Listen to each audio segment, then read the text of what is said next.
Order. Item 1, resumption of debate on the Carbon Pricing Amendment Bill, second reading. Don Wee.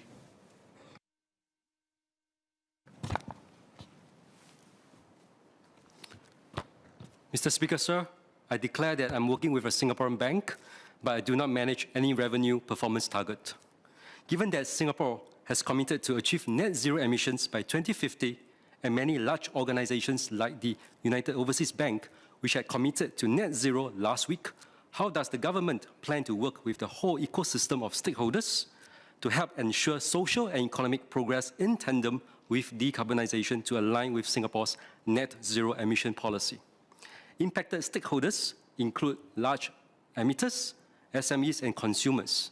What role does Singapore intend to play on the regional and global stage in maintaining our competitiveness and supporting a fair and just transition? The step towards progressively higher carbon tax is a bold move.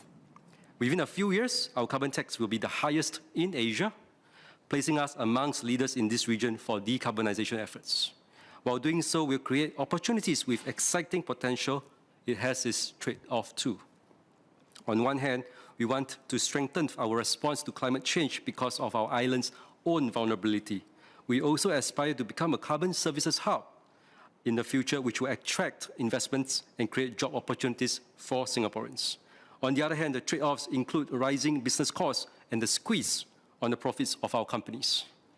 As an economy with exports constituting more than 170% of our GDP, we risk hurting our international competitiveness with the imposition of such substantial carbon tax. Our trading partners may turn to competitors which, with lower or no carbon tax, can underprice us. Higher carbon taxes will certainly drive us towards a greener economy. However, in view of Singapore's constraints, we must take care to set rates and pace the increases such that businesses will have sufficient time to adjust. Hence, I understand and support the government's decision to provide allowances to large emitters as part of the transition framework. At the same time that we support the transition of hard-to-abate sectors, we must also ensure that our policies reflect the appropriate level of ambition to maintain Singapore on its decarbonization pathway. I would like to know, how does the government set the amount of allowance for these large emitters? How many of these large emitters are already complying with these internationally recognized efficiency standards? If they are already complying, are we not subsidizing them by providing them with allowance? Will these large emitters be prescribed a timeline to decarbonize? Can the unused allowances be traded in the carbon exchange market? In addition to the carbon taxes, would the government consider putting a cap on the amount of greenhouse emitted by large emitters, such as the oil and gas industries? Large emitters in Singapore, which plan to streak their carbon tax bills by buying international carbon credits, will be able to do so only if the credits meet government's prescribed criteria. At minimum, for instance, the credits must be certified by the Verra or Gold Standard. Can government work with Verra and Gold Standard to include local projects in Singapore, or consider the inclusion of Singapore Index on cities' biodiversity score to generate and offer the carbon credits to emissions-intensive sectors such as the petrochemical industry that find it hard to reduce their carbon emissions in the short term? This will stand to benefit both Singapore and the companies that choose to invest in our company. Allowing large emitters to buy credits will also help fulfill Singapore's ambition to become a hub for regional carbon credits by prioritizing domestic emissions reduction efforts and then allowing large emitters to buy credits. We create a win-win situation for our climate and our carbon market development. Speaker, sir, in Mandarin. 在确保有公正过渡的同时，我们也必须谨记，碳税将对其他未被标记为高排放的利益相关者有所影响，包括中小企业和低收入人士等。我很高兴碳税将是收入中性的，并专门用于支持脱碳工作。该部门是否会更详细地分享这将如何执行？因为广泛的税收将逐步波及并影响我们所有的新加坡国人。例如，会否有效率补助金，以刺激中小企业为脱碳努力，或为低收入家庭提供碳红利呢？ Singaporeans and our local companies should embrace the opportunities that come with this green transition.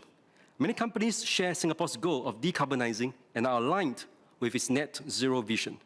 Their anchor buyers may also require them to commit to net zero. Efficiency grants can be extended to more companies and industries to ensure that carbon abatement is an economy-wide project. Tax exemptions could be granted for startups and joint ventures that specialize in emerging green technologies and services. The government should also continue to incentivize green financing initiatives by financial institutions with even greater focus on transition industries in the SME segments. The implementation of carbon tax will capitalize our local SMEs' effort to reduce carbon emission as these companies contribute Scope 3 emission to their supply chains.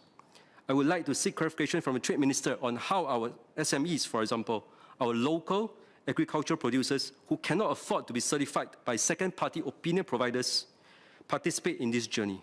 It is really challenging for them as they will have to follow an accounting methodology that requires knowledge and understanding of the types of business activities contributing to carbon emissions calculations. Fees for auditors to assess the outcomes of the calculations and transition costs are essential. It does require a certain level of rigor and demonstration of that rigor to be able to identify the investments needed to decarbonize and for SMEs to join the net zero ecosystem. Can the government fund the installation of remote sensing and other emerging technologies that bring down the cost of monitoring, reporting, and verification, which underpins the activity of carbon pricing, thus lowering the barrier to entry for these SMEs? The setting of a carbon tax also allows the opportunity for us to examine complementary policies which will support our nation's decarbonization goals through regulation, supporting growth of green opportunities, and taking a leadership role in ensuring a just transition for the region whilst maintaining our competitiveness. Since reducing carbon footprint is the main objective, carbon taxes must be complemented by more stringent environmental regulations. The point is not to collect a lot of carbon tax. Rather, tight regulations and effective enforcement will deter environmentally harmful behaviors so that the carbon tax need not do all the heavy lifting. Over time, we will gradually phase out habits, lifestyles, items, and systems which are not green. As the large emitters are already applying their own internal carbon prices and are aligned on decarbonization, I believe that the carbon tax should not have too much of an impact on Singapore's competitiveness. Although in the near term, this is a concern because not many countries have a carbon tax to begin with. To deter carbon leakage, can the government also explore taxing the carbon content of imported goods? For example, the European Union had unveiled its draft scheme to target imported steel, aluminium, cement, fertilizer, and other greenhouse gas-intensive goods produced in countries with weaker climate policies. The rationale is to protect the industries in Singapore, which face high carbon costs and progressively tougher climate regulations at home, against cheaper imports from nations with weak or no emission regulations. The aim is to try to get everyone on board in terms of putting a cost on carbon dioxide emission and level the playing field for international trade. We should ensure that the large emitters in Singapore do not set up shop in neighboring countries with lax climate policies, which make the goods produced there cheaper. Of course, we are aware that Singapore's competitiveness is not due to tax rates alone, but our entire business ecosystem and high-quality workforce. During the Transition Finance Towards Net Zero Conference, which was held on the 4th of November 2022, Senior Minister Tharman mentioned, and I quote, "We need all instruments of public policy to accelerate action," unquote. I agree with him. We need MAS to incentivize and guide the financial institutions to provide transition finance to these large emitters, which will try its best to nullify its greenhouse gas emissions. We need Enterprise Singapore to provide more assistance to SMEs so that they know how to measure emissions. And we should look to MAS to lead a regional effort to support a just transition and decarbonization, not just in Singapore, but in the region. Being a front runner in adopting sustainable initiatives also means that Singapore companies will be in a better position to help others in ASEAN.